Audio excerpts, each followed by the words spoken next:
Namaskar. We will continue from the last video where we discussed about LTC rules. We completed with the change of place and that is change of place of visit of LTC, for which what has to be done. That we have to inform head of office in advance, that we discussed, and eligibility for 2-year block, where if an employee retires in the first month of uh, the new block, say now 22-23 is a new block, so 24-25 is another new block. So suppose somebody is retiring in January 24, he must be eligible for the block 24-25 also, number one. And there is another important point. For availing LTC, there is no condition of intervening period. So we have availed one block now. If another block is available, that is eligibility is there, then there is no bar in going for another LTC visit also. Now we'll take the case of retirement in January 24. A person who retires in January 24 must be eligible for 22-23 also, assuming that he has not availed LTC of 2-year block 22-23. So it is carried over to 24-25. So he can avail first in the January first week of his retirement month, I mean 24 January. He can avail first the 22-23 block, which is carried over to the new one. And immediately after coming back, he can again go and avail the last block before his retirement. But onward journey and return journey must be completed before retirement. This is what is the condition. This point I explained because there is a misconception that if somebody avails LTC for a particular year, he will not be allowed to avail another LTC if it is available. So there is no condition of intervening, break or pause. So next. Now, for availing LTC, one has to apply for leave and leave approval must be there. Earlier, there were conditions of availing only with year. Now, any kind of leave can be used for availing LTC. Of course, it cannot be a medical leave. Logically, if somebody is ill, he cannot go on tour and enjoy also. So when we say any kind of leave, there should be some valid one. CL can be availed. At least one day CL must be there. And because we have seen in our experience, people visit on weekends, Saturday, Sunday, and try to claim LTC, which is not allowed. Minimum one day leave must be there, and that leave should coincide with LTC visit also. That is very important. And there is another facility provided from Fifth Pay Commission, that is availing EL encashment along with LTC. Of course, employee is aware that EL can be encashed at the time of retirement.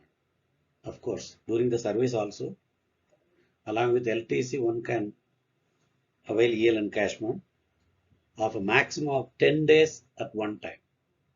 And in a career of whatever number of years, entire career, a person can avail 6 times or 60 days maximum. But if somebody avails less than 10 days in a particular LTC visit, he cannot take carryover business and all. So people should try to avail maximum 10 days of EL encashment for 6 times in his career. Now, another important point, of course, EL must be available for availing uh, EL encashment along with LTC. And one important point in this is there is no need that for availing EL encashment, one has to apply for EL for LTC. No, even when somebody goes on casual leave of just one day, it can be more than one day also. There also person can avail EL encashment subject to availability of leave in his account, nothing else. Now, government has recently decided to allow reimbursement of leave encashment in cases where the government employees undertake journeys on private vehicles in areas connected by public transport, or the government servant himself decides to forego his claim, resulting in nil claim on journeys performed. That means we have already discussed that LTC has to be availed by using only government transport as far as road and rail is concerned. Train is of course government only. For all road transport, it should be government provided vehicle only can be used. And there are locations like Northeast region where private operators are allowed for regular transport, since government may not have transport facility. So in such places, private transporters are allowed. We will discuss these things in detail in some other video.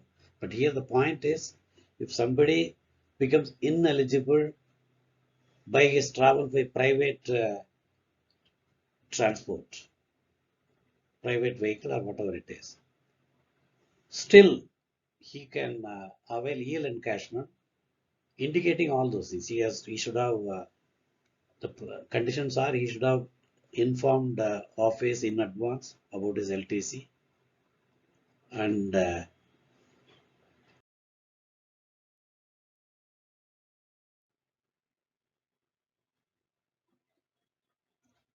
no, those conditions I am repeating here. The government employee, the conditions are the government employee intimates to the department his intention to avail LTC in advance and gets the leave sanctioned as per the prescribed procedure before the LTC journey is undertaken. And also, he has also submitted leave encashment request before the commencement of the journey, and now he submits a self-declaration that he is not interested to claim because he has traveled by private for whatever reason, private transport, or he has become ineligible for traveling beyond 100 kilometers. Those things also we'll discuss. That means if somebody becomes ineligible to claim LTC travel fare, if he has applied for in advance, leave encashment cannot be stopped. This order has been issued very recently. This is a new facility provided by the government for the government employees. We will discuss in the next video the LTC facilities available for the new recruits. New recruits have got some special facilities which we'll discuss in detail in the next video. Thank you. Namaskar.